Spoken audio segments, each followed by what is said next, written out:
एक राजा के राज्य में बहुत बड़ा सेठ रहता था। उसके पास अपार धन था। एक समय राजा ने सेठ को बुलाया। राजा सेठ से मिलकर बहुत खुश हुआ और बोला कि तुम मेरे महल में आया करो। अब सेठ बराबर राजा के पास जाने लगा। धीरे धीरे दोनों में गाढ़ी मित्रता, गाढ़ा प्रेम हो गया। दोनों में कोई कपट भी नहीं था। दोनों निष्कपट थे। दोनों का यह प्रेम बहुत दिनों तक रहा। एक बार की बात है, सेठ और राजा में बात हो रही थी। बात के दरमियान राजा ने कहा कि मैं चंदन का एक मंदिर बनवाऊंगा। बात आई गई हो गई। सेठ के मन में विचार आया कि चंदन की लकड़ी मैं खरीद लूं, क्योंकि मंदिर में तो चंदन की बहुत सी लकड़ियां लग जाएंगी। मेरे पास लकड़ी होगी तो मैं राजा को दे पाऊंगा। यह सोचकर सेठ ने जहाँ से भी लकड़ी मिली सब खरीद कर अपने पास इकट्ठी कर ली। अब उसके पास चंदन की लकड़ियों का बहुत बड़ा भंडार हो चुका था। इसमें उसके पैसे भी बहुत फंस चुके थे। इधर राजा ने दोबारा कभी मंदिर की बात नहीं की। अब सेठ को गहरा सदमा लगा। वह सोचने लगा, मेरा तो बहुत सारा धन फंस गया और अब राजा मंदिर नहीं बनवा रहा। इस बात को लेकर उसके मन में दरार पड़ गई। मन में जैसे भाव उपजते हैं, व्यक्ति का बोल व्यवहार वैसा ही बन जाता है।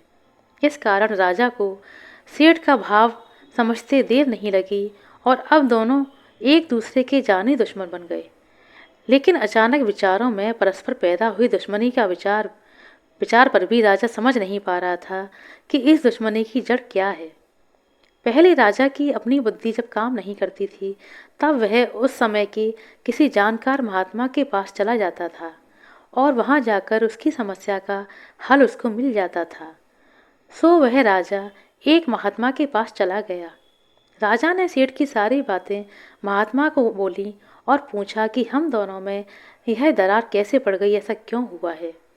महात्मा जी दिव्य दृष्टि वाले थे, इसलिए वे उस दुश्मनी का राज जान रहे थे, परंतु वे विशेष बातों में ना उलझाकर राजा से सीधा उपाय बताते हैं राजा को। उन्होंने कहा कि राजन, तुम एक चंदन का मंदिर बनवाओ।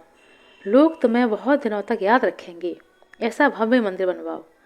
अब राजा ने घोषणा करवा दी कि मैं चंदन का मंदिर बनवाने जा रहा हूँ।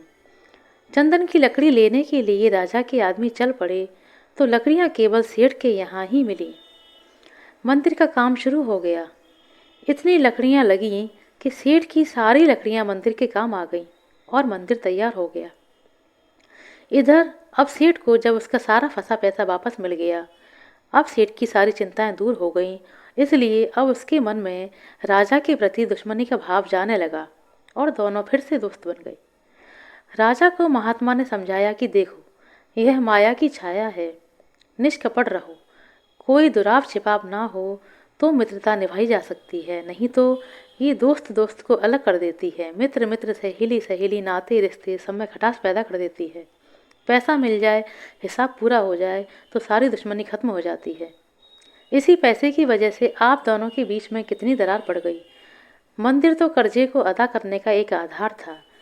सच्चे महात्मा कर्मों का लेन देन चुकाने के लिए कोई आधार खड़ा कर देते हैं। इससे देने वाले का देना और लेने वाले का लेना पूरा हो जाता है। यह सूक्ष्म विज्ञान कोई नहीं जान सकता। अब देखो, महात्मा थे तो दोनों के बीच का झगड़ा कैसे खत्म हो गया और फिर से दोनों घनिष्ठ मित्र बन गए। आशा करते हैं दोस्तों आपको हमारे द्वारा सुनाया गया छोटा सा रोचक प्रसंग अच्छा लगा होगा। यदि वीडियो अच्छा लगा हो, समझ में आया हो तो कृपया लाइक करें, शेयर करें और हमारे चैनल को सब्सक्राइब कर लें। अपना कीमती समय देने के लिए बहुत बहुत धन्यवाद। मिलते हैं अगले वीडियो में, तब तक के लिए नमस्कार।